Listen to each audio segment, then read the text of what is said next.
ایک بات مجھے بتا، آپ شیعہ کو مسلمان سمجھتے ہیں کافر؟ شیعہ مسلمان ہے یا کافر ہے مفتی صاحب؟ میں تو بتا چکا ہوں، ہم تو کافر سمجھتے ہیں۔ شیعہ کافر ہے۔ ابو بکر کو عمر کا بھائی بنایا، عثمان کو عبد الرحمن ابن عوف کا بھائی بنایا، ٹھیک ہے نا؟ میں صدقے جاؤں، میں قربان جاؤں نبی صلی اللہ علیہ وسلم کی حکمت پر کہ مولوی صاحب کو ابھی تک سمجھ نہیں آئی کہ پیغمبر نے ان کی ایمان کی تصدیق نہیں کیا۔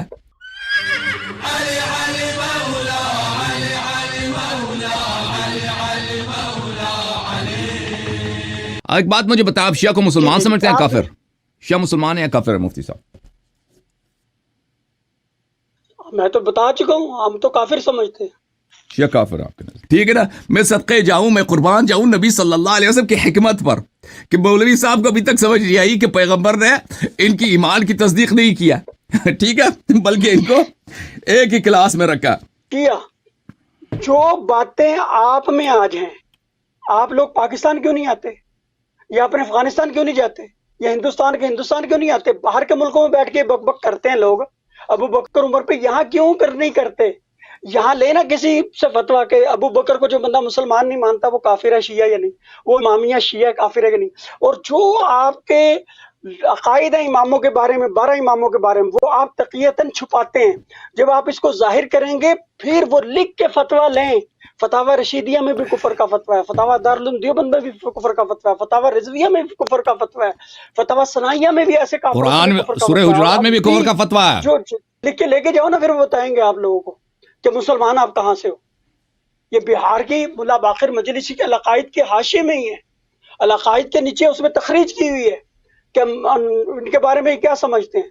پھر یہ جو اصول کافی میں باب ہے امام کے بارے میں کہ مطہر من الذنوب مبرع عن العیوب، کیا مطہر من الذنوب، المطہر من الذنوب والمبرع عن العیوب، یہ انبیاء کی صفت ہے، یہ انبیاء کا وصف ہے کہ جو بالکل زلل اور کسی قسم کی خطا اور انما ہر یرید چیز سے اللہ پاک ہو، یہ لیذهب عنکم معصوم۔ الرجس اور اہلا انما یرید اللہ، اس کا مطلب ہم نے بتا دیا پہلے۔ اب پہلے تو ان باتوں کا جواب دینا پھر بات بنے گی۔ اب رہے گی محمد بن اسحاق کے بارے میں۔ آپ کو نہیں پتا محمد بن اسحاق بالکل ضعیف ہے، لیکن سیر اور تاریخ میں وہ ثقہ ہے۔ پڑھو میزان الاعتدال، تہذیب التہذیب، تہذیب الکمال، اس پہ مناظرہ کر لیں، اس بات کو ختم کریں۔ اگر محمد بن اسحاق ہماری کتب میں، تاریخ سیر میں، اگر زمانے میں صحابہ کی تاریخ وغیرہ سیر تاریخ میں اگر یہ ثقہ نہ ہو، امام المغازی نہ ہو، اور تمام حفص جو امام حفص ہے، امام عاصم کا جو شاگرد ہے، قاری کا راوی ہے، جس کی ہم روایت سے ہم قرآن پڑھتے ہیں، امام جو عاصم ہے یہ قاری ہیں، ان کی قرات تھی، ان کا ایک راوی تھا روایت کرنے والا حفص، وہ حدیث میں ضعیف ہے، لیکن اس کی اگر ہم قرات کو دیکھیں، روایت کو دیکھیں، اس کو ہم پڑھ رہے ہیں، قرآن پورا کا پورا جو وَسَيُجَنِّبُهَا آپ نے غلط پڑھا، اس کی روایت کے مطابق ہی غلط پڑھا، اور آپ کو قرات کے احکام بھی نہیں نعوذ باللہ پتا۔ قرات جس قاری کے مطابق پڑھیں گے، پورا جملہ، پورا رکوع، پوری آیت، پورا قرآن اسی مصحف کے مطابق پڑھنا پڑے گا۔ سمجھ شریف میں بات آئی؟ یہ نہیں کہ آپ کی غلطی ہوگی تو آپ نے کہا چونکہ روایت قرات دیکھ کے کسی اور قرات میں ہے تو گزرے گناہ بدتر از گناہ کر کے بیٹھ جاؤ، ایسا ہمارے ہاں نہیں ہوتا۔ تو جو بات غلط ہے غلط ہے۔ جب آپ قرات عاصم، روایت حفص یا اس کے دوسرے شاگرد کے مطابق پڑھ رہے ہیں تو آپ کو اسی میں پڑھنا پڑے گا۔ جب قرات ایک ہے، روایت بھی وہی ہوگی، اس کا طرق بھی وہی ہوگا۔ اگر طرق آپ نے بدل دیا، کیونکہ کسی روایت کے آگے طرق، راوی 2 ہوتے ہیں، قاری 1 ہوتا ہے، اور طرق کسی کے 5 ہوتے ہیں، کسی کے 6، کسی کے 4، کسی کے 3، تو 10 قاری ہیں، ان کے 20 راوی ہیں، طرق کسی کے، اور بعضوں کے 70 تک بھی تھے۔ جب آپ نے جس قرات کو پڑھنا ہے زبر زیر پیش کے ساتھ، جیسے اہدنا الصراط، اہدنا الصراط، اہدنا الصراط، سین زواد اور سواد کے ساتھ، تو آپ نے جس قرات کو لیا روایت بھی اسی کے تحت کرنی پڑے گی۔ یہ نہیں کہ آپ نے ایک تو عمل کر لیا حضرت علی کے مطابق، دوسرا ابو بکر کے مطابق، تیسرا عثمان کے مطابق، چوتھا حسن کے مطابق، 5واں یزید کے مطابق، چھٹا عمر بن عبدالعزیز، اس طرح ادھا تیتر تے وٹیر نہیں چلتا ہوندا اسلام وچ۔ یہ خواہش نفس سے کا اسلام ثابت کر، تو کدھر چلا گیا؟ تو کہاں ادھر ادھر کی باتیں کر رہا ہے؟ آپ کی باری، میری باری ہے؟ چلو اپنا کرو۔ ہاں جی اوکے بھائی، اچھی بات ہے، ہم شروع کرتے ہیں ابھی.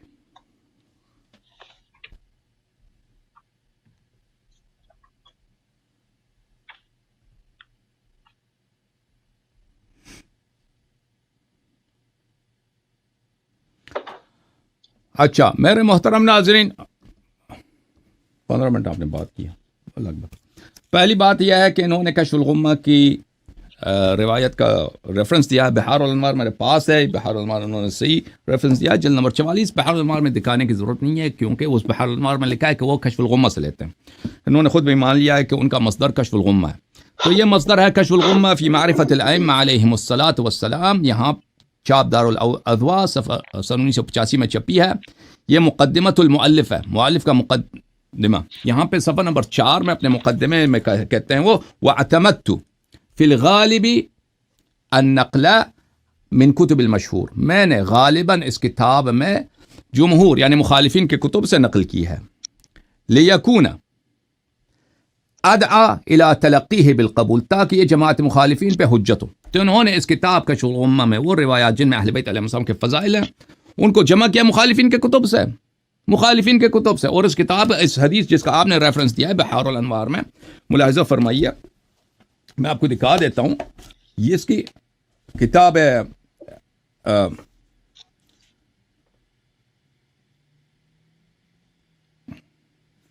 کہ اس کا کوئی سند بھی نہیں ہے. آپ کو دیکھو عزیز افشیوں کے ہاں احادیث کے معتبر کتابیں ہیں، احادیث کے وہ کتابیں ہیں جو مخالفین کی کتب سے جمع کی ہے احتجاج کے لیے، استدلال کے لیے، اور وہ احادیث کی ایسی کتابیں جن کی سند نہیں ہے. اوکے، تو آپ کو صحیح حدیث لے کے آنی چاہیے تھا. کتاب بحار الانوار جلد نمبر 44 چاپ دار احیاء التراث، یہاں پہ کشف الغمہ صفحہ نمبر 64 کشف الغمہ کی حدیث شروع ہوتی ہے. اس پہ ومن کلامہ کتاب کتبہ الی معاویہ، اس کے بعد ومن کلامہ فی ما کتبہ فی الصلح الذی استقر بینہ وبین معاویہ سلام اللہ علی ائمۃ اہل البیت. تو اس میں کوئی سند ہے نہیں، اور اس نے کشف الغمہ والے نے بھی مخالفین سے نقل کیا. تو آپ کو اس استدلال کے اصول پتہ ہونے چاہیے، پہلے تحقیق کر لیتے ہیں. پھر یہ جو کہا ہے نا کہ ہم مصالحہ کرتے ہیں کہ آپ خلفائے راشدین کی سنت پہ چلیں. اس خلفائے راشدین کس نے کہا اس سے مراد ابو بکر عمر ہے؟ کس نے کہا ابو بکر عمر ہے؟ خلفائے راشدین سے بسم اللہ الرحمن الرحیم یا داؤد انا جعلناک فی الارض خلیفہ. داؤد ہم نے آپ کو خلیفہ بنا دیا. آپ نے کہا کوئی شیعہ کتاب سے لے کے آئے نا کہ خلفائے راشدین سے مراد یہاں پہ ابو بکر مراد ہے. کون ہے؟ بھلے حضرت آدم علیہ السلام خلیفہ، خود حضرت امیر المؤمنین علیہ السلام خلیفہ راشد ہے، خود امام حسن علیہ السلام خلیفہ راشد ہے. ان کی سنت پہ چلو، ٹھیک ہے نا. اس کو آپ ابو بکر عمر سے کیوں ملاتے ہیں؟ ہمارے نزدیک اہل بیت علیہ السلام کے نزدیک وہ خلیفہ راشد ہے ہی نہیں. آپ کو پہلے ثابت کرنا چاہیے تھا حدیث کی صحت، پھر اس خلیفہ راشد سے مراد ابو بکر عمر ہے. وہ تو آپ لوگوں نے لقب چوری کر دی، جیسے خلیفۃ الرسول صلی اللہ علیہ وسلم کا لقب لگا دیا، اس کو صدیق کا لقب اس کو لگا دیا، فاروق کا لگا دیا. اسی طرح خلیفہ راشد کا بھی لقب اٹھا لیا، جہاں پہ خلیفہ راشد آ گیا اس سے مراد ابو بکر عمر ہے. کس نے کہا؟ دلیل کیا؟ کوئی دلیل نہیں آپ کے پاس. آپ کہتے ہیں کہ آیہ نازل ہوئی ہے یا ایھا النبی صلی اللہ علیہ وآلہ جاہد الکفار والمنافقین واغلظ علیہم. کفار سے جہاد کرو، منافقین سے جہاد کرو، واغلظ علیہم، اور ان پہ غلظت کرو، سختی کرو. تو آپ مجھے دکھائیں نا کہ نبی صلی اللہ علیہ وآلہ، آپ کہتے ہیں ابو بکر عمر اس لیے منافق نہیں ہے کہ نبی صلی اللہ علیہ وسلم نے ان سے جہاد نہیں کیا. تو کب پیغمبر نے جہاد کیا منافقین سے؟ کب جہاد کیا؟ نبی صلی اللہ علیہ وسلم نے کبھی بھی منافقین سے جہاد نہیں کیا. نبی صلی اللہ علیہ وسلم، کیونکہ ہمارے احادیث میں ہے کہ یہ نبی صلی اللہ علیہ وسلم کا یہ فریضہ انہوں نے امیر المؤمنین علیہ السلام کے لیے چھوڑا تھا. امیر المؤمنین علیہ السلام نے جمل میں، امیر المؤمنین علیہ السلام نے صفین میں، نہروان میں اس آیت پہ عمل کیا. منافقین کے ساتھ جہاد، جو اور رسول صلی اللہ علیہ وسلم کا احادیث متواتر ہیں کہ بلے تقاتل الناس على التأویل كما قاتلتهم على التنزیل، کہ یا علی سلام اللہ علیہما وآلہما، آپ لوگوں کے ساتھ اسی طرح تعویل قرآن پہ جہاد کریں گے جس طرح میں نے اصل تنزیل پہ جہاد کیا تھا. تو یہ آپ ہمیں دکھائیں نا کس منافق کے ساتھ نبی صلی اللہ علیہ وآلہ وسلم نے غلظت کیا، جہاد کیا ہے، تاکہ آپ یہ استدلال کریں کہ ابو بکر عمر کے ساتھ انہوں نے جہاد نہیں کیا اس لیے وہ مسلمان تھے. میں نے آپ کو دکھا دیا نبی صلی اللہ علیہ وسلم کا سیرہ کہ نبی کریم صلی اللہ علیہ وآلہ وسلم نے ہمیشہ منافقین کے ساتھ حسن سلوک سے پیش آیا. آپ لے کے آتے ہیں آیہ شریفہ وَلَا تُصَلِّ عَلَىٰ أَحَدٍ مِّنْهُمْ، کہ ان میں سے کسی پر نماز نہ پڑھو. میں نہیں کہتا کہ رسول اللہ صلی اللہ علیہ وسلم نے ابو بکر عمر پر نماز پڑھی ہے. میں نے کبھی کہا اگر آپ اس آیت کو اگر لے کے آئے نا کہ آپ کہتے ہیں کہ اس آیت کے بعد پیغمبر نے کسی منافق پہ نماز نہیں پڑھی, مان لیا نہیں پڑھی ہے, لیکن بات ہو رہی ہے حسن سیرت کی, بات ہو رہی ہے حسن جوار کی, بات ہو رہی ہے اگر وہ مسجد میں نماز پڑھنے کے لیے آتے ہیں ان کو نکالتے نہیں ہیں, بات اس بات پہ آتی ہے کہ ان کو بے عزت نہیں کرتے. اس بات پہ بات نماز کی نہیں ہو رہی ہے. نبی کریم صلی اللہ علیہ وسلم نے کبھی ابو بکر عمر پہ نماز نہیں پڑھائی, وہ ان سے پہلے وفات ہوئے تھے, ابو بکر عمر زندہ تھے. تو اس سے آپ کا استدلال بنتا ہی نہیں ہے بھائی. بات ہو رہی ہے اس نے سیرت کی. میں نے آپ کو واضح حدیث دکھا دیا کہ انصاری بدری تھا, انصاری نے نبی کریم صلی اللہ علیہ وآلہ وسلم کو ہوائے نفس کا کیا دیا, ہوائے نفس کا اس نے نسبت دیا. آپ کے علماء نے کہا کہ اگر آج کوئی شخص یہ بات کرے تو کافر ہے, مرتد ہے, واجب القتل ہے. نبی صلی اللہ علیہ وسلم اس زمانے میں منافقین کے ساتھ یہ عمل بجا نہیں لاتے تھے, سیرہ تھا ان کا, صرف یہ واقعہ نہیں ہے. اس لیے کہ اسلام کا ابتداء ہے, وہ تعلیف قلوب کرتے تھے. اچھا, میں ایک اور مزید واقعہ آپ کی خدمت میں پیش کروں. کتاب ہے بخاری, ملاحظہ فرمائیں. اس میں نبی صلی اللہ علیہ وسلم کے آخری سنین کا ذکر ہے. صحیح بخاری چاپ دار احیاء تراث العربی سنہ 2001 میں چھپی ہے. کتاب المغازی حدیث نمبر 4351. یہاں پہ بعث ابا سعید خدری کہتے ہیں بعث علی بن ابی طالب علیہ الصلاۃ والسلام الى رسول اللہ صلی اللہ علیہ وآلہ من اليمن بذهيبة في ادیم مقروض لم تحصل من ترابها. نبی کریم صلی اللہ علیہ وآلہ وسلم کو امیر المؤمنین علیہ السلام نے یمن سے, وہ نبی کریم صلی اللہ علیہ وسلم کے آخری ایام ہے, یہ ان کے آخری سالہائے زندگی ہے, اس میں امیر المؤمنین علیہ السلام نے یمن سے ان کے لیے ایک تھیلے میں وہاں سے سونے بھیجے تھے. تو اس کو نبی کریم صلی اللہ علیہ وسلم نے 4 لوگوں میں تقسیم کی. جب یہ تقسیم کیا تو اس نے کہا, ایک شخص نے کہا نبی کریم صلی اللہ علیہ وآلہ وسلم نے سے یا رسول اللہ اتق اللہ, اے پیغمبر اللہ سے ڈرو, اللہ سے ڈرو. بلے قال خالد بن الولید یا رسول اللہ لا اضرب عنقہ, خالد نے کہا کہ میں اس کا گردن نہ کاٹوں. تو نبی صلی اللہ علیہ وآلہ وسلم نے فرمایا بلے لعلہ انما یصلی وکم من مصل یقول لسانی بلسانی ما لیس فی قلبہ. رسول صلی اللہ علیہ وسلم نے کہا کہ شاید یہ نماز گزار ہے. خالد نے کہا کہ بہت سارے نماز گزار ایسے ہیں جو منافق ہیں, وہ جھوٹ میں آ کے نماز پڑھتے ہیں, وہ ان کا نماز پہ ایمان نہیں ہے. تو نبی صلی اللہ علیہ وآلہ وسلم نے کہا انی لم عمر ان انقب قلوب الناس ولا اشق بطونہم. نبی صلی اللہ علیہ وسلم نے فرمایا کہ اللہ نے مجھے حکم نہیں دیا کہ میں لوگوں کے دل کاٹ کے نکال دوں اور ان کے پیر ان کے شکم کو پاڑ کے نکال دوں. ٹھیک ہے نا.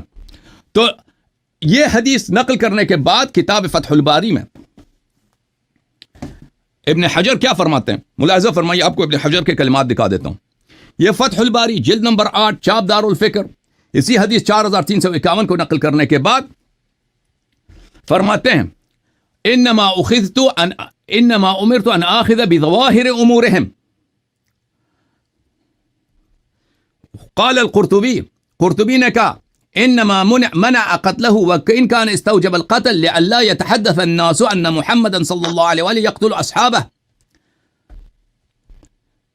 بل نبی حافظ ابن حجر کہتے ہیں کہ نبی صلی اللہ علیہ وسلم لوگوں کے ظواہر پہ عمل کرتے تھے. ظاہر میں اگر کوئی شخص کہتا ہے میں مسلمان ہوں تو اس پہ اسلام کے احکام جاری کرتے تھے, حسن سیرت ان کے ساتھ, حسن سلوک ان کے ساتھ کرتے تھے. تو اگر کسی شخص کے ساتھ نبی صلی اللہ علیہ وسلم نے حسن سلوک بجا لایا, اس کا مطلب نہیں ہے کہ وہ مسلمان ہے, وہ مومن ہے, ہو سکتا ہے وہ منافق ہو, کیونکہ سب ہمیشہ نبی صلی اللہ علیہ وسلم کا یہ سیرہ رہا. ان سے ان کا میرا چیلنج ہے, ان کو مجھے دکھائیں کب پیغمبر نے جہاد کیا. میری طرف دیکھو وسیم صاحب میری طرف دیکھو. آپ کہہ رہے ہیں یا ایھا النبی جاہد الکفار والمنافقین, کفار کے ساتھ تو ان کے جہاد ہمارے پاس ہے, منافقین کے ساتھ ان کی جہاد کیا ہے. میری طرف دیکھو, یہ اپنی باری میں اس کا جواب دے دینا. یہ میں آپ کو روایات دکھا رہا ہوں, یہ نسائی سنن نسائی میں ایک پورا باب ہے بھائی. ان کے پاس ابو بکر عمر کے ایمان کے لیے کچھ بھی نہیں ہے بھائی. کہتے ہیں نبی صلی اللہ علیہ وسلم نے ان کو لاٹھی مار کے مسجد سے نہیں نکالا, اور بھائی لاٹھی مارنے سے زیادہ کیا ان کے لیے سورہ حجرات نازل فرمایا اللہ نے. نبی صلی اللہ علیہ وآلہ وسلم اگر آپ اس زمانے میں ہوتے تو یہ آیات پڑھتے تو آپ کو بخوبی پتہ چل جاتا کہ نبی صلی اللہ علیہ وآلہ وسلم نے ابو بکر عمر کے لیے لاٹھی سے بدتر, ان کے لیے سورہ حجرات, سورہ تحریم اور قرآن کے اور بھی آیات ہیں. یہ ہے کتاب سنن النسائی, عبد الرحمن ابن شعیب نسائی کی مشہور معروف کتاب سنن النسائی. یہاں پہ ایک باب کتاب تحریم الدم. اس باب تحریم الدم میں یہاں بہت ساری روایات ہیں کہ بھلے یہاں پہ بہت ساری روایات ہیں کہ رسول اللہ صلی اللہ علیہ وسلم نے مثلا کیا فرمایا، ملاحظہ فرمائیں کہ فرمایا امرت ان اقاتل الناس حتى يقول لا الہ الا اللہ فمن قال لا الہ الا اللہ عصم منی ماله ونفسه الا بحقه وحسابه على الله عز وجل، کہ میں لوگوں سے اس وقت تک جہاد کرتا ہوں جب تک وہ لا الہ الا اللہ کہہ دیں، لا الہ الا اللہ کہہ دیں تو ان کا جان مال خون سب محفوظ ہے، لیکن ان کا حساب اللہ کے اوپر ہے ان کا۔ اس کا مطلب یہ نہیں کہ جس شخص نے بھی لا الہ الا اللہ کا، نبی صلی اللہ علیہ وسلم نے اس کے ساتھ حسن سیرت بجا لایا، وہ واقعا مومن بھی ہے مسلمان بھی ہے، وہ ہو سکتا ہے منافق بھی ہو، یہ تو واضح بات ہے۔ صلی اللہ علیہ محمد وعلی محمد۔ اب آتے ہیں میرے محترم ناظرین سورہ حجرات میں، جب اللہ تعالیٰ نے واضح طور پہ کہہ دیا میرے بھائی آپ کیوں سنتے نہیں ہیں،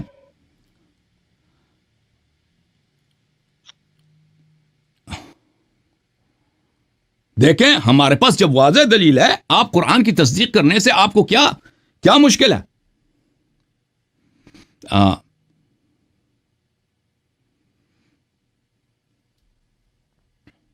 میں آپ کی خدمت میں قرآن کی آیات نہیں ختم نہیں ہوا ابھی، میرے پاس ٹائم ہے بھائی۔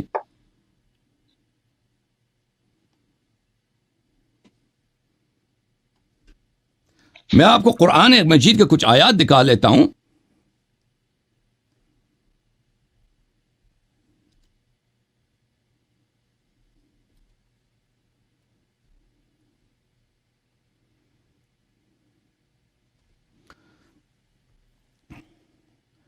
ملاحظہ فرمائیے قرآن مجید سورہ مبارک حجرات، یا ایھا الذین آمنوا لا ترفعوا اصواتکم فوق صوت النبی صلی اللہ علیہ وآلہ ولا تجهروا له بالقول كجهر بعضکم لبعض ان تحبط اعمالکم وانتم لا تشعرون، کہ اگر نبی صلی اللہ علیہ وسلم کی بارگاہ میں آواز بلند کرو گے آپ کے اعمال حبط ہو جائیں گے، آپ کو پتہ نہ بھی ہو تب حبط ہو جائے گا۔ یہ قرآن کی آیت ہے، میں غلط ترجمہ کر رہا ہوں، تو صحیح ترجمہ کر۔ اب آپ مجھے سمجھائیں کہ ابو بکر عمر کا عمل کیوں حبط نہ ہو۔ میں نے پچھلی دفعہ آپ سے 3-4 دفعہ یہی سوال کیا، آپ نے کبھی جواب نہیں دیا، جواب سے آپ ہمیشہ بھاگے رہے۔ اچھا، یہ آیا اس کا شان نزول ابو بکر عمر کے متعلق ہے۔ آپ لوگوں نے اپنی کتابوں میں بار بار کہا ہے کہ حبط عمل جو ہے کفر کی دلیل ہوتی ہے۔ تفسیر محاسن التعویل المسمى تفسیر القاسمی المسمى محاسن التعویل، وكان عند اہل السنة المحبط للأعمال هو الكفر خاصة۔ میں نے یہ باتیں دکھا دی ہیں، دوبارہ دکھانے کی ضرورت نہیں ہے۔ میں آپ کی خدمت میں کچھ قرآن مجید کے کچھ آیات آپ کو دکھا دوں کہ حبط عمل واقعاً یہ صرف یہ نہیں ہے کہ یہ علماء کا قول ہے، یہ متعدد آیات میں اس سے ثابت ہوتا ہے۔ سورہ مبارکہ بقرہ، ومن يرتدد اعوذ باللہ من الشیطان الرجیم ومن يرتدد منکم عن دینہ فیمت وهو کافر فاولئک حبطت اعمالهم، جو مرتد ہو جاتا ہے، مر جاتا ہے اور وہ کفر کی حالت میں مرتا ہے تو حبطت اعمالهم فی الدنیا والآخرہ واولئک اصحاب النار هم فیہا خالدون، جس کے عمل حبط ہے وہ اصحاب النار ہے اور وہ ہم فیہا خالدون ہے، دنیا و آخرت میں اس کا عمل حبط ہو گئے۔ آپ کہتے ہیں اس نے زکات دی، اس کے والد صاحب کی ملازمت کہاں پہ تھی؟ میں پچھلے ہفتے میں نے عرض کیا آپ کی خدمت میں، وہ مال اس نے بڑے مال خرچ کیے۔ آپ نے کوئی کتاب تو دکھایا کہ ابو بکر نے بڑے مال خرچ کیے ہیں؟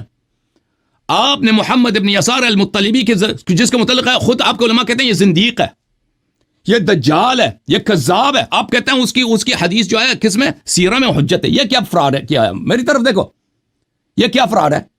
زندیق کا، کافر کا، کذاب کا، اس کی حدیث کسی بھی مسئلے میں کیسے صحیح ہو سکتا ہے؟ یہ آپ کے علماء کی ہٹ درمی ہے، کیونکہ آپ کے پاس سیرہ میں حدیث ہی نہیں ہے، مغازی میں حدیث نہیں ہے، آپ ابن اسحاق کے محتاج ہیں، تو اس لیے کہتے ہو کہ اس کی حدیث وہاں پہ حجت ہے، یہاں پہ نہیں ہے۔ حالانکہ ایک شخص اگر دجال ہے، کذاب ہے، تو اس کی حدیث چھوڑو۔ ان جاءکم فاسق بنبأ فتبینوا، اگر فاسق ہے تو اس کی بات نہ مانو، کذاب دجال ہے، شیطان ہے، زندیق ہے، تو اس کی بات کیسے مانی جائے؟ مزے کی بات ہے بھائی۔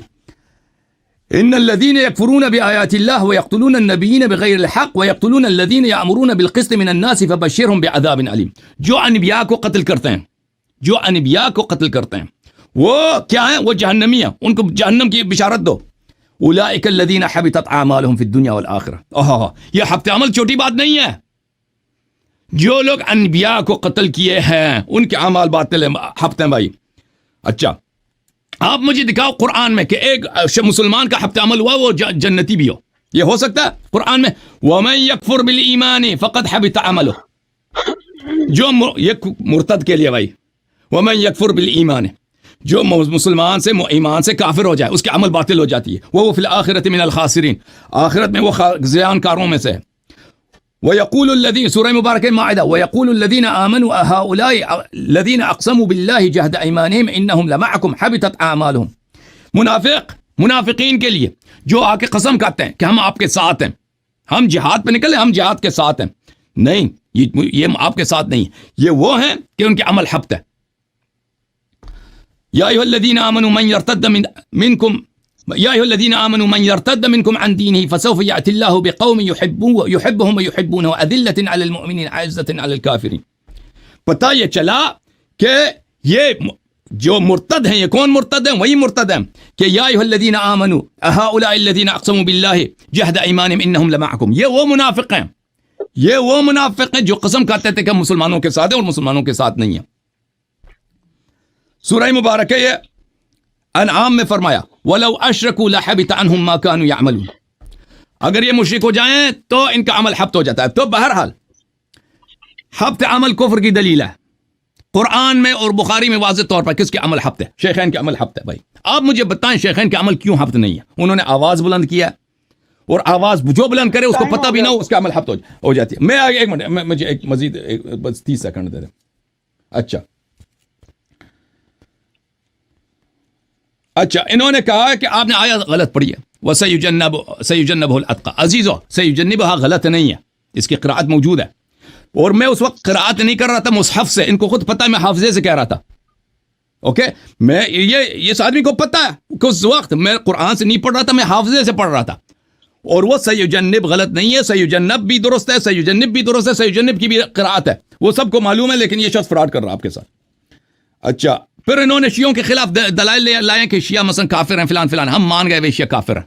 تو پہلے ابو بکر عمر کا اسلام ثابت کرنا، تیرا موضوع کیا ہے؟ ہمارا موضوع یہ نہیں ہے کہ ابو بکر عمر کافر ہیں یا نہیں ہے، شیعہ کافر ہیں یا نہیں ہے، ہمارا موضوع آپ کے ساتھ یہ ہے، ہم نے آپ کو گارنٹی دیا، ہم مانیں گے کہ ہم کافر ہیں، پہلے تم ابو بکر عمر کا اسلام ثابت کرو۔ میں نے قرآن مجید سے آپ کی کتابوں سے ثابت کیا کہ ان کی عمل حبط ہو گئی ہے، اور حبط عمل صرف اور صرف کفر کی دلیل ہوتی ہے، کفار کے لیے ہوتی ہے۔ آپ یہ سمجھا دیں ہمیں کیوں ان کے عمل کا حبط نہیں ہے۔ بسم اللہ۔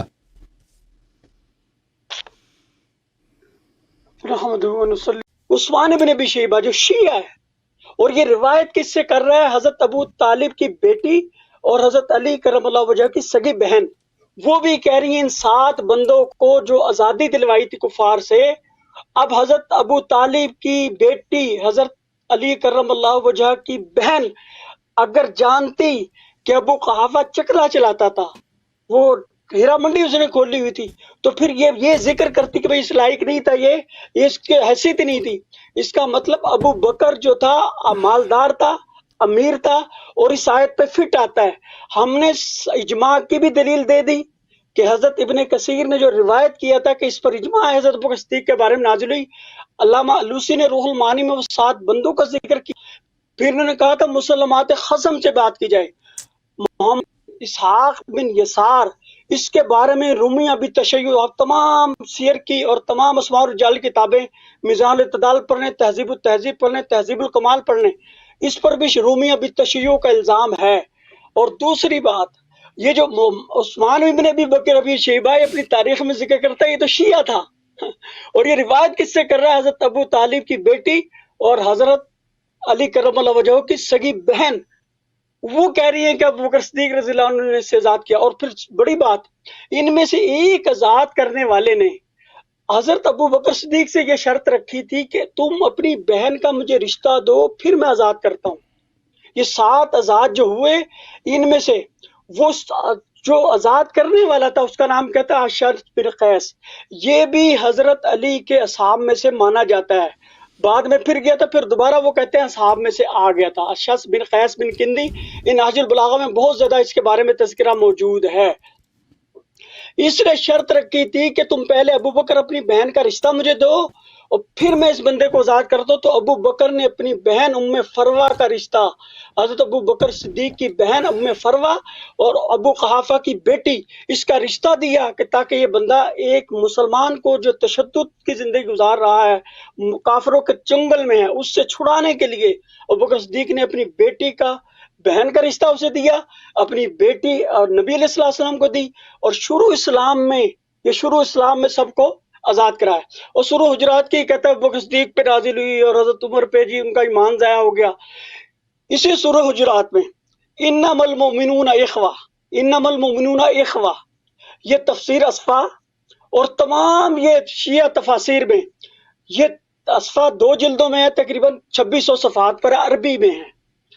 اس کی جو شان نزول اس کا ذکر کر رہے ہیں حضرت امام رضا اور ابو جعفر سے، وہ یہ کر رہے ہیں کہ یہ جس وقت انما المؤمنون اخوۃ نازل ہوئی، لا ترفعوا اصواتکم فوق صوت النبی وغیرہ کے بعد جب یہ نازل ہوئی تو نبی علیہ السلام نے آخا بین المسلمین، نبی علیہ السلام نے مواخات کی۔ ایک تو مہاجرت کے بعد کی تھی، ہجرت جب کر کے مدینے میں پہنچے تھے، اور ایک اس وقت کی تھی جب یہ نازل ہوئی تو کیا کیا؟ آخا بین ابی بکر و عمر و عثمان و عبد الرحمن و علی و بینہ، نبی علیہ السلام نے مسلمانوں کے درمیان مواخات کی، ابو بکر، عمر، عبد الرحمن اور علی، عثمان اور علی اور اپنے درمیان۔ تو اس سے پتہ چلا اگر وہ اس کے نزدیک کافر ہو گئے تھے، پہلے ان کے اعمال حبط ہو گئے تھے، پھر مواخات بین المسلمین انما المؤمنون اخوۃ کے تناظر میں آپ نے ابو بکر، عمر وغیرہ سب کی وہ جو مواخات کیوں کی کہ یہ بھی بھائی بھائی ہیں، تو اس سے پتہ چلا ان پر وہ فٹ نہیں آتی تھی۔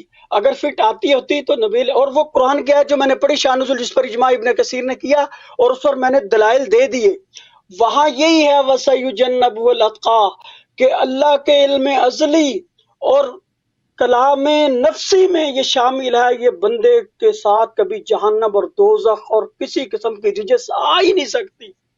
اور میں نے جو عرض کیا تھا انما الخمر والمیسر، یہ جب ہم بیچ میں اشارہ کرتے ہیں نا، کچھ آیات کے الفاظ چھوڑ دیتے ہیں، وہ ہم اشارہ کرنا مقصد ہوتا ہے۔ انما الخمر والمیسر، بیچ میں اور بھی الفاظ ہیں، رجس من عمل الشیطان، اور میں نے عرض کیا تھا جو رجس ہوتا ہے یہ ہمیشہ بندے کے ساتھ لگتا ہے پھر علیحدہ ہوتا ہے، اور یہاں فرمایا کبھی ابو بکر صدیق کے قریب آگ دوزخ آ ہی نہیں سکتی، رجس کے وہ بالکل پاک اور اتقا ہے۔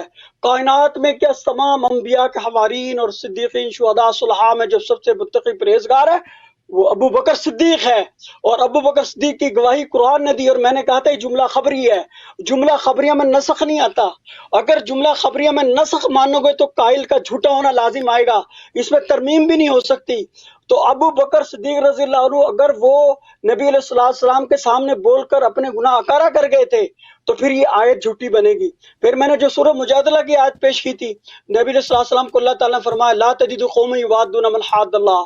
اب وجدان جو ہے 7 بندوں پہ بولا جاتا ہے، بلکہ 10، ملاقاتی، ساتھی، صحابی، سسرالی رشتہ دار، اولاد، ازواج، اور وہ زبان جو آپ کے رشتہ دار نہ ہو، قبیلے دار نہ ہو لیکن سچے پکے ہوں ان پر، اور وہ لوگ جنہوں نے آپ کو نہیں دیکھا لیکن صدق دل اور اخلاص سے آپ پر اسلام قبول کیا، نسبتی جس کو ہم کہتے ہیں، یہ 10 قسم کے لوگوں میں قرآن کہتا ہے لا تجد قوم یوادون، آپ ایسی قوم کو نہیں پائیں گے، آپ ایسی قوم کو پا ہی نہیں سکتے جو اللہ رسول کے دشمنوں کے ساتھ مواخات کر لے، ان کے ساتھ دوستی کر لے، ان کے ساتھ بیٹھ جائے، ان کے ساتھ رشتہ داری کر لے، ان کا ساتھی ساتھ لے لے، ان کو صحابی بنا لے، ان کو کسی قسم کے نرمی یا شفقت یا کسی قسم کے معاملات میں شریک رکھے۔ اب اگر یہ آیت قرآن میں موجود ہے تو پتہ چلا نبی علیہ السلام کے تمام صحابہ کے لیے ہے، اور جو اتقا ہے اس کے لیے تو بطریق اولا ہوگی۔ اس کو کہتے ہیں دلالت النص، ادنا سے اعلیٰ کی تعان میں ولا تقل لہما اف، یہ عبارت النص ہے کہ اپنے ماں باپ کو اف نہ کرو۔ کیا تھپڑ مارنا جائز ہے؟ نہ، جب اف کرنا حرام ہے تو تھپڑ گالی دینا اس سے بڑا حرام ہے۔ تو جب لا تجد قوم یوادون کہا کہ پوری قوم میں بھی ادنا سے ادنا صحابی یہ نہیں رکھتا عادت کہ دشمن رسول رسول خدا کے ساتھ بیٹھ جائے، اس کے ساتھ ہنسی مذاق کرے، اس سے رشتہ داری کرے، اس کے ساتھ رہے، اس کے ساتھ کھانا پینا کرے، اس کا ساتھی بن جائے، اس کا مسافر بن جائے، یا اس کا صحابی بن جائے، رشتہ دار بن جائے، اس میں سے رہے. اور مسلمان اپنے آپ کو منافق وہ نہیں ہو سکتا، مرتد نہیں ہو سکتا، مشرک نہیں ہو سکتا. اور اگر اس کو نکالنا ہے، کسی کو مشرک بنانا ہے، تو نص قطعی متواتر بدیہی ضروری چاہیے ہوگی، کیونکہ یہ آیت محکم ہے، اس کا کوئی ناسخ نہیں ہے. اور یہ ہے لا تجدو، یہ بھی جملہ خبریہ ذہن میں رکھیں.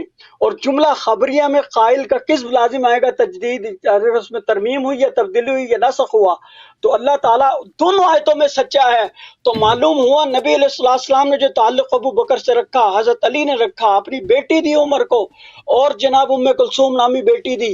اور یہ سارے رشتہ دار ایسے نہیں رکھ سکتے. اگر یہ رکھیں گے تو قرآن کی جو سورۃ توبہ کی دوسری آیت میں نے پڑھی تھی، لا تصلی علی احد منہم مات ابدا ولا تقم علی قبری، اور دوسری ایک اور آیت، یا ایھا النبی جاہد الکفار والمنافقین واغلظ علیہم، اے نبی کفار اور منافقین کے خلاف جہاد کیجیے اور سختی کیجیے. پہلے والی نرمی ختم. اس آیت کے بعد اگر نبی علیہ السلام نے ان سے رشتہ داری رکھی، ان کو بیگمات بنا کے رکھا، ان کو سسر بنا کے رکھا، ان سے تعلقات رکھے، ان کو غزوات میں شریک کیا، ان کے ساتھ مشاورت کی، ان کو نمازوں میں شریک کیا، صحابہ کے ساتھ صلح اور بیٹھنے دیا، تو نبی علیہ السلام نے اس آیت کی خود نافرمانی کی. اور یعنی منصب رسالت، منصب نبوت، اور جو اللہ نے فریضہ عائد کیا تھا کہ آپ نے تبلیغ کرنی ہے اور جہاد کرنا ہے، ان پر سختی کرنی ہے، آپ اس سے محروم اور اس سے جدا رہے.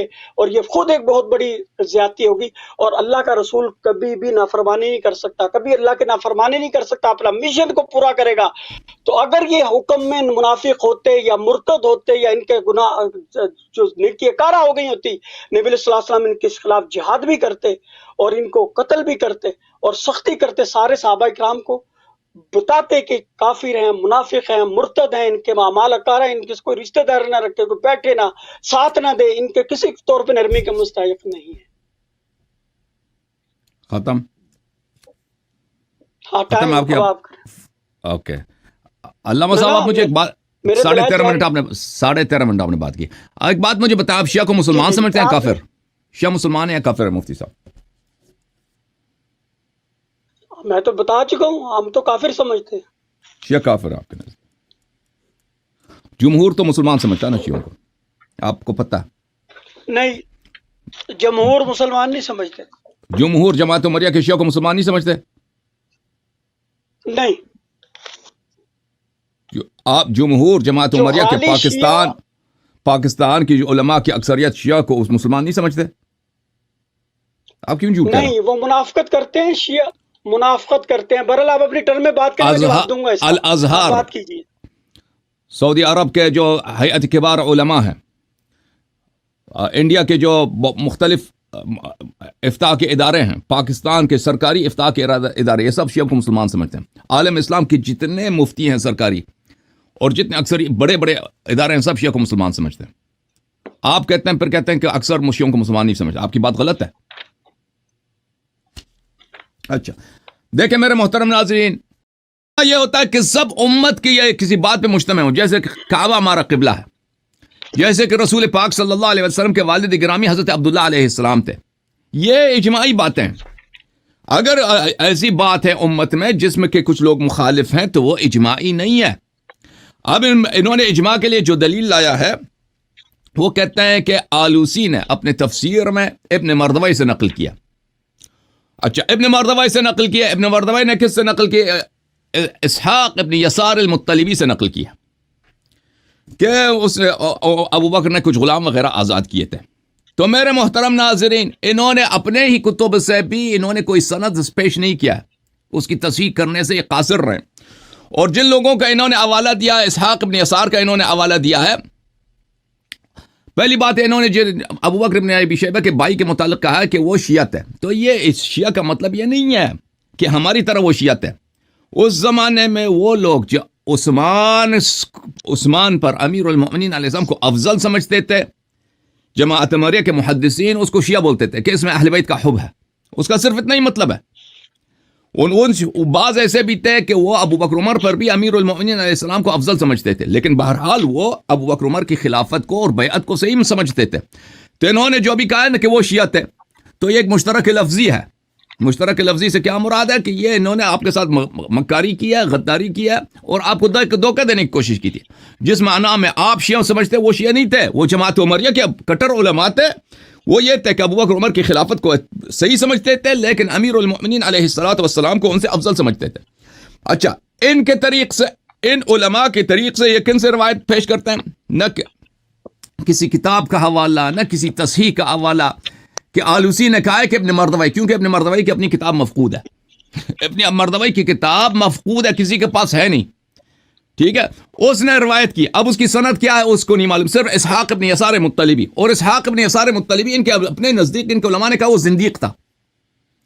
اسحاق ملاحظہ فرمائی، یہ کتاب ہے الکامل فی ضعفاء الرجال لابن عدی الجرجانی، جزء 7 چاپ دار الکتب العلمیہ. یہاں پہ صفحہ نمبر 254 میں محمد ابن اسحاق ابن یسار مطلبی ملاحظہ فرمائیے. معتمر نے کہا کہ لا تروی عن اسحاق فانه کذاب، اسحاق جھوٹا ہے.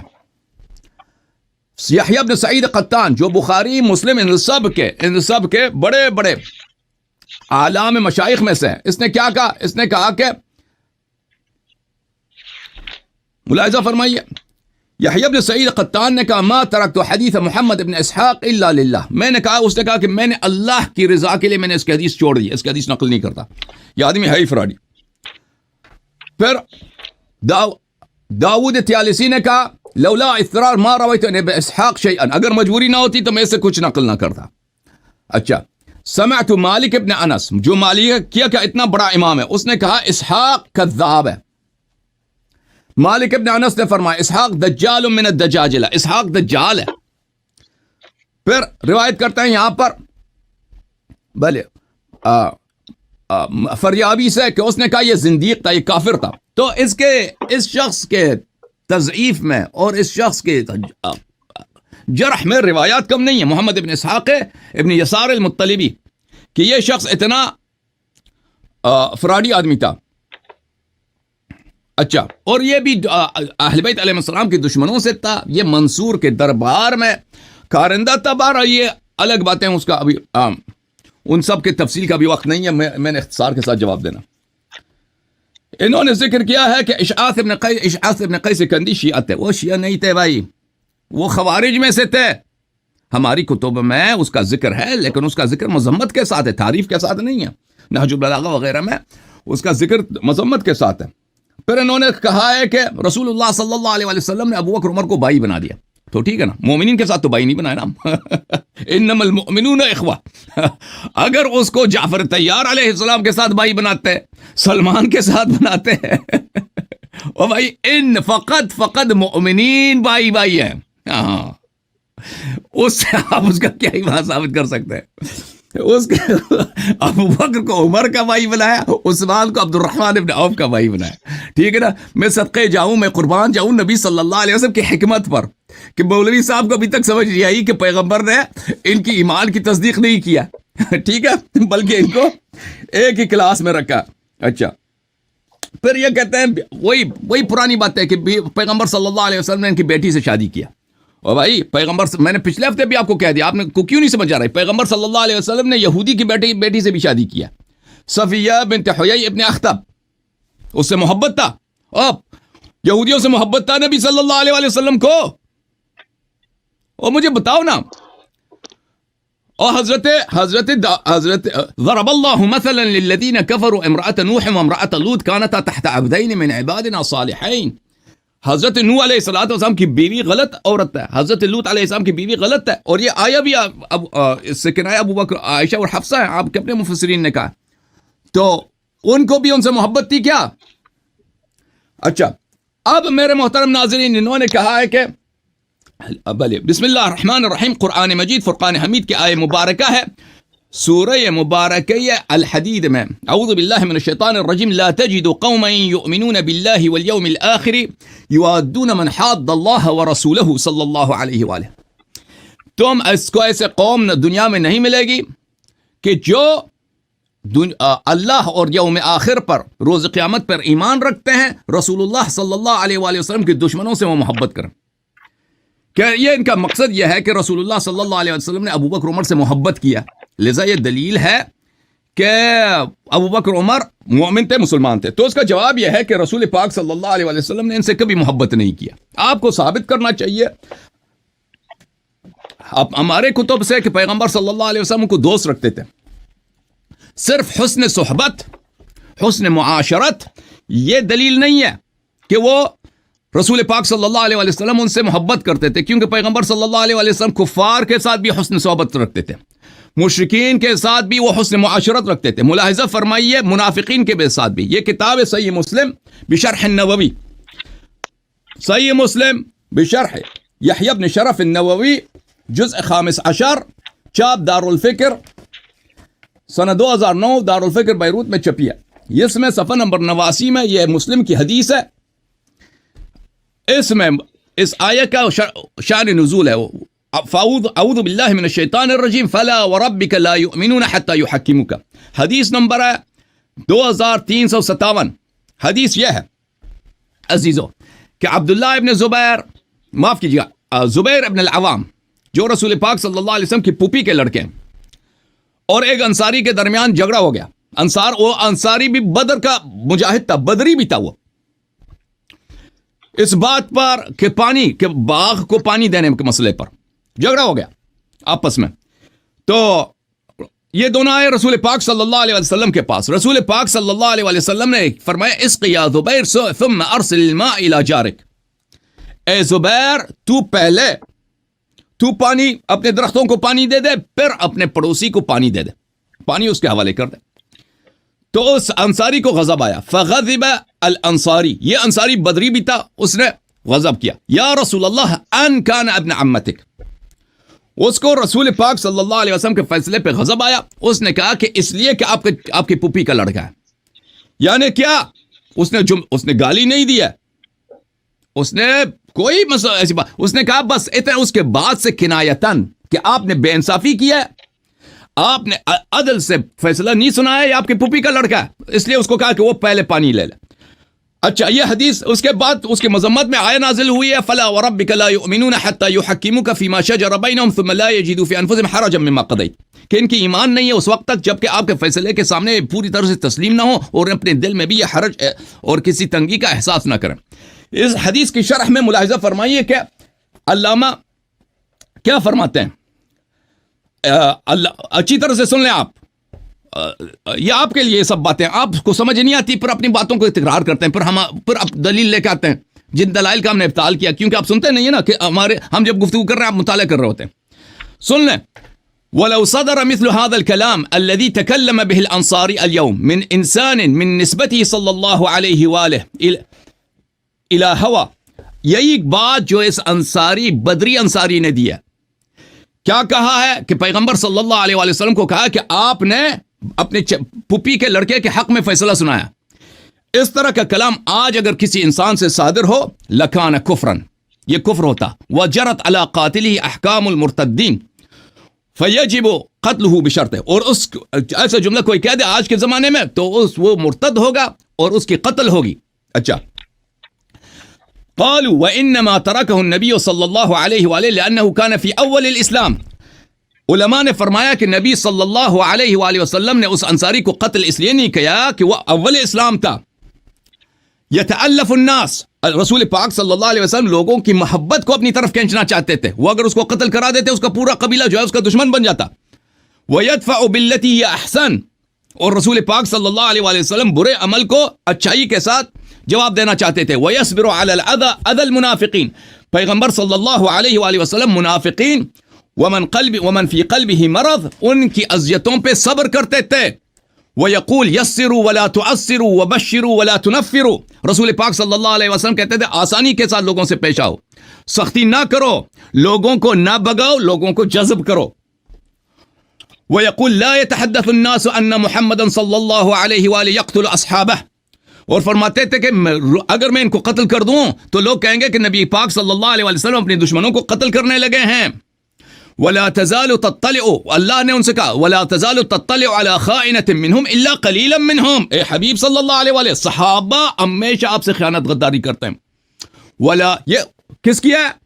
یحیی بن شرف النووی. اور اسی طرح قاضی عیاض کی شرح میں بھی یہی ہے کہ لا تزال تطلع على خائنته، ہمیشہ تو ان کی غداری دیکھتا ہے.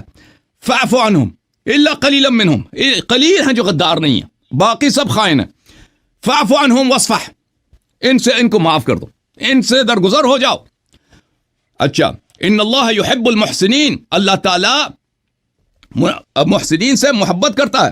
ملاحظہ فرمائیے میرے محترم ناظرین، یہ کتاب ہے بخاری، میں نے پچھلے ہفتے بھی حضرت کو دکھا دیا تھا، پتہ نہیں ان کو سمجھ کیوں نہیں آتی کہ نبی کریم صلی اللہ علیہ وسلم منافقین سے کبھی جہاد نہیں فرمایا. منافقین سے ہمیشہ انہوں نے حسن صحبت سے پیش آیا ہے. منافقین کا سردار کون تھا؟ منافقین کا سردار، ہاں، جو بلکہ سردار نہیں تھا، سردار میں اصل وہ سورہ حجرات والے. سردار وہ کون ہے منافقین کا ظاہر میں؟ عبداللہ ابن ابی ابن سلول.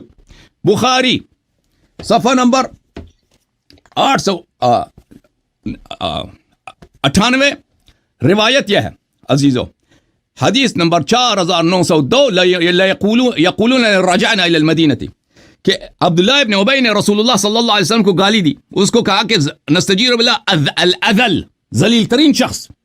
اگر یہ قرآن کی آیت نہیں ہوتا کون اس کا ترجمہ کر سکتا؟ تو نبی صلی اللہ علیہ وسلم نے فرمایا دعہ لا يتحدث الناس ان محمدا صلی اللہ علیہ وآلہ یقتل اصحابہ، اس کو قتل نہ کرو، اس نے مجھے گالی دیا ہے کہ لوگ کہیں گے کہ پیغمبر صلی اللہ علیہ وآلہ وسلم اپنے اصحاب کو قتل کرتے ہیں. اب ملاحظہ فرما، جب یہی مر جاتا ہے یہی محمد ابن عبداللہ ابن ابی ابن ابی سلول، صفحہ نمبر ہے 230، حدیث ہے 1259، باب الکفن فی القمیص الذی یکف، قمیص میں کفن کرنا. عبداللہ ابن ابی جب وفات ہو گئی ہے، اس کے بیٹے نبی صلی اللہ علیہ وسلم کے پاس آئے، یا رسول اللہ اعطنی قمیصک اکفنہ فی، میں اپنا قمیص دے دو، میں اپنے والد کی تکفین کر دوں اس میں. پیغمبر صلی اللہ علیہ وسلم علیہ واستغفر لہ، اس پہ نماز پڑھیں، اس پہ اور پیغمبر صلی اللہ علیہ وسلم اس کے قبر میں گئے، اپنے قمیص دیے اس کی تکفین کے لیے، اس کی نماز پڑھائی ہے، اور بلکہ اس کے ان کے حدیث میں ان کے قبر میں لیٹے بھی ہیں. اچھا، اس کے منہ پہ تھوکا بھی ہے. سر اتنا محبت کا اظہار کیا، حالانکہ قرآن کسی میں سب مسلمانوں میں اجماع ہے کہ وہ منافق تھا. کہنے کا مقصد یہ ہے میرے محترم ناظرین کہ رسول اللہ صلی اللہ علیہ وآلہ وسلم نے سب منافقین سے حسن سلوک کے ساتھ پیش آیا ہے، مگر یہ کہ کسی منافق مرتد ہو گیا، وہ دین سے جا کے کفار سے مل گیا، جیسے وہ کاتب واحد ابن ابی سرح کفار سے مل گیا، وہ کہنے لگا کہ بھئی یہ پیغمبر صلی اللہ علیہ وسلم کو یہ قرآن ان کا فراڈ ہے، میں خود قرآن لکھتا تھا. جب تک منافقین نے اسلام کا کلمہ نہیں چھوڑا ہے، اسلام کا لبادہ نہیں چھوڑا ہے، پیغمبر صلی اللہ علیہ وسلم نے سب منافقین کے ساتھ حسن سیرت سے پیش آیا. تو اب آتے ہیں اس بات کی طرف، ابو بکر عمر کے لیے اسلام ثابت کرنے کے لیے اس شخص کے پاس کچھ بھی نہیں ہے، کچھ بھی نہیں ہے. وَسَيُجَنَّبُهَا الْأَتْقَى، اس میں ابو بکر کا ذکر توڑیا، کس دلیل سے وہ پیش کرنا چاہتے ہیں؟ اجماع کی، اجماع ہے ہی نہیں اس مسئلے پر. ایک ضعیف روایت ہے محمد ابن اسحاق ابن یسار مطلبی کے تھرو، اور وہ میں نے دکھا وہ آدمی تھا زندیق، اور آپ کی کتابیں ہم پہ حجت ہی نہیں ہیں. پھر آتے ہیں حسن سیرہ کے ساتھ کہ نبی صلی اللہ علیہ وآلہ وسلم حسن معاشرت رکھتے تھے سب لوگوں، مشرک کے ساتھ حسن معاشرہ، یہود کے ساتھ حسن معاشرہ، حسن جوار، نصارہ کے ساتھ اسی طرح، منافقین کے ساتھ بھی اسی طرح. انہوں نے منافقین کی بیٹیوں سے شادی بھی کی ہے، جس طرح انہوں نے یہود کی بیٹی سے شادی کی، جیسے کہ ان مشرکین کی بیٹی سے شادی کی ہے. ابو سفیان اس زمانے میں مشرک تھا، اس کی بیٹی ام حبیبہ سے شادی کی پیغمبر صلی اللہ علیہ وسلم نے. بہرحال میرے محترم ناظرین، اس شخص کے پاس کوئی دلیل نہیں ہے، ٹھیک ہے نا.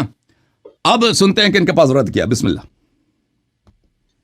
بسم اللہ الرحمن الرحیم. مد مقابل نے بڑی باتیں کرنے کی کوشش کی، کہا میں سنتا نہیں. اچھا، جواب میں ایسے ہی دے دیتا ہوں. پہلی بات، اب یہ کھولیں بہار الانوار علامہ باقر مجلسی کی، جلد نمبر ہے 44 اور پیج نمبر ہے 65، بہار الانوار. اس میں ذکر ہے حضرت حسن حضرت معاویہ کی جب صلح ہوئی تو انہوں نے ابو بکر عمر کے بارے میں کیا کہا حضرت حسن نے. یہ ملا باقر مجلسی ہے، بہار الانوار ہے، جلد نمبر 44 ہے، پیج نمبر 65 ہے. مصدر کیا ہے؟ معاہدہ لکھا جا رہا ہے. مصدر کیا؟ معاہدہ مصدر بھی بتاتا ہوں جناب، مصدر بھی بتاتا ہوں. بسم اللہ معاہدہ لکھا جا رہا ہے. مصدر بتائے نا، پہلے مصدر بتاتے ہیں، پہلے مصدر بتاتے ہیں. بہار نے کس سے روایت کیا؟ وہ بھی شیعہ ہی ہے، وہ بتاتا ہوں. بسم اللہ الرحمن الرحیم. هذا ما صالح عليه الحسن بن علي بن طاوية بن أبي سفيان صالحه على أن يسلم إليه ولاية أمر المسلمين على أن يعمل فيهم بکتاب اللہ و سنت رسولہ و سیرت الخلفاء الصالحین. اور جو اس کا حاشی ہے بحار الانوار کا جلد نمبر 44، نیچے لکھا ہے والمصدر وفی المصدر. مصدر جو ہے وہ کشف الغمہ ہے. یہ بھی شیعہ ہے، یہ بھی شیعہ ہے، ٹھیک ہے. کشف الغمہ اس کی جلد نمبر 2 ہے، سنیں جلد نمبر 2 ہے، پیج نمبر 145 ہے. اس میں کیا تھا، اس کو بحار الانوار میں وسیرت الخلفاء الصالحین کہا، اور اس میں تھا وسیرت الخلفاء الراشدین. یعنی اس کو چینج کر کے بھی بحار الانوار صالح مان گیا ابو بکر صدیق، عمر اور عثمان کو اور علی کو. ٹھیک ہے، یہ ایسی اجماعی دستاویز ہے، یہ اجماعی، بیچ میں نہ بولے، یہ اجماعی ایسی دستاویز ہے جو آج تک شیعہ اور سنیوں میں مشترک کامن ہے. یہ جب معاہدہ ہوا، حضرت حسن نے اس پر سائن کی، حضرت حسن نے اس کو بھیجا، جو حضرت حسن نے لکھ کر ایک شرط یہ تھی کہ مرنے کے بعد خلافت واپس میرے پاس آئے گی. اور دیکھے جو بندہ اپنی امامت و خلافت جس کے پیروں میں پھینک دے، اگر وہ مرتد کافر کے لوگ تھے جو کہہ رہے ہیں سیرت الخلفاء الصالحین یا سیرت الخلفاء الراشدین، خلفاء الراشدین کی سیرت پہ عمل کرنا ہے، کتاب اللہ، سنت رسول اور سیرت الخلفاء الصالحین، اس پہ عمل کرو گے. یہ معاہدہ شرط پہ ہو رہا ہے.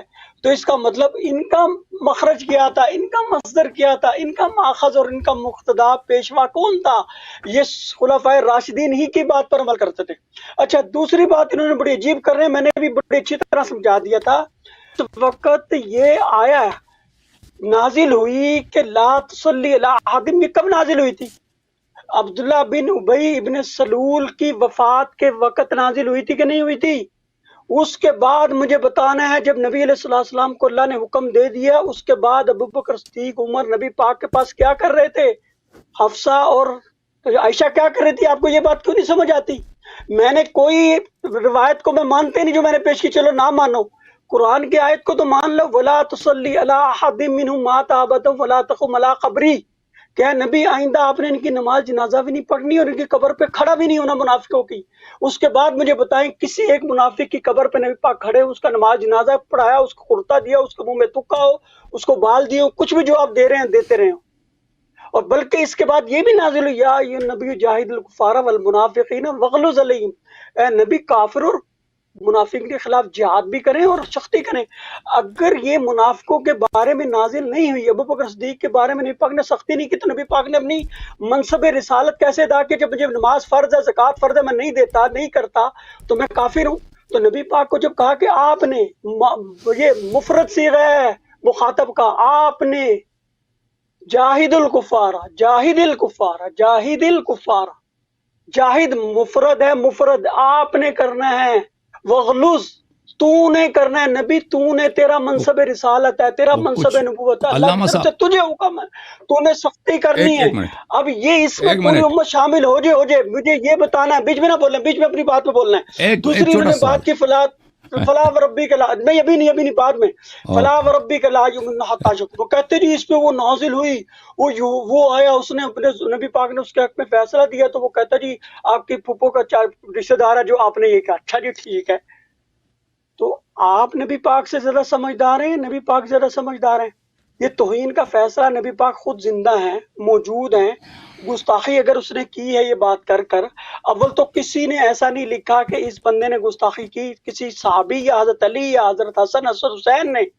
اور اگر نبی علیہ السلام نے اپنی گستاخی پر سکوت کیا، یہ بھی حدیث ہے. آپ کو حدیث کا نہیں مطلب پتا؟ حدیث قول معصوم، فعل معصوم اور تقریر معصوم کو کہتے ہیں.